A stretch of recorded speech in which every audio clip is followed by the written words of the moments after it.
गावाची किंवा वस्तीची मीटिंग म्हणजे काय?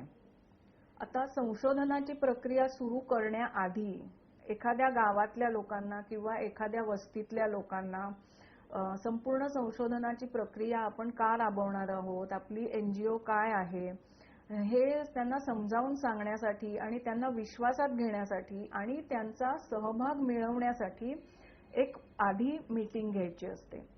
नंतर संशोधन प्रक्रियेच्या शेवटी जे मुद्दे पुढे येतात ते मुद्दे लोकांसमोर मांडण्यासाठी किंवा आपण जो अहवाल बनवतो तो अहवाल लोकांबरोबर शेअर करण्यासाठी एक मीटिंग घ्यायची असते. म्हणजे ह्या 2 मीटिंग्स अतिशय आवश्यक आहेत.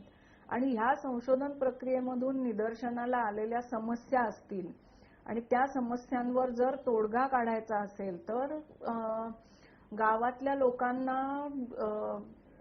आपले जे संशोधक असतात किंवा संस्था असते ती प्रोत्साहन पण देऊ शकते. पण हे प्रत्येक वेळेला होतच असं नाही. पण पार्टिसिपेटरी रिसर्च म्हणजे लोकसहभागी संशोधनाचं हे एक वैशिष्ट्य आहे की ह्या संपूर्ण प्रक्रियेमध्ये लोकांचं सक्षमीकरण झालेलं असतं आणि खूप शक्यता असते की लोक समित्या किंवा छोटे छोटे गट तयार करतील आणि वेगवेगळ्या समस्यांवर उपाययोजना करायला सुरुवात करतील.